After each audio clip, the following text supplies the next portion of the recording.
Uns orzamentos extraordinarios para dar resposta a retos extraordinarios. Así presentou Alfonso Rueda os presupostos da Xunta de Galicia do ano 2021.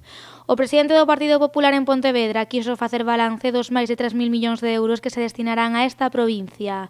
Un importe que se traduce nuns 3.400 euros por habitante, 239 euros máis que en 2020.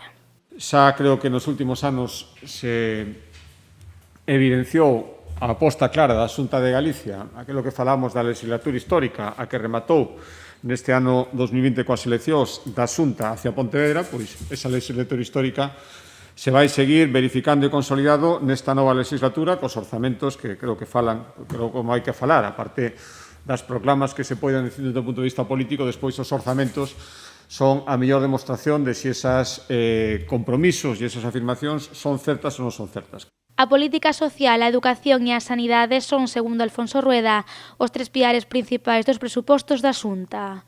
En canto aos investimentos, a Administración Autonómica destinará á provincia de Pontevedra uns 173 millóns de euros. A principal actuación será a reforma do Gran Montecelo, con 13,5 millóns.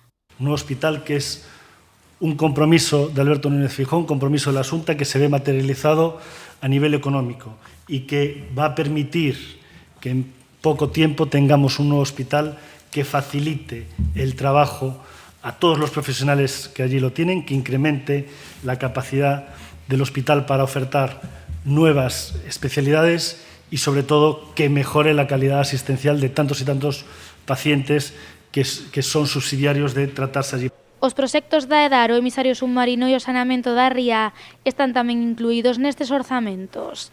Ademais, Rafa Domínguez quiso facer fincapé na importancia de chegar a un acordo sobre a variante de Alba. Estos presupuestos vienen reflejados porque es un compromiso de la Xunta, la llamada variante de Alba.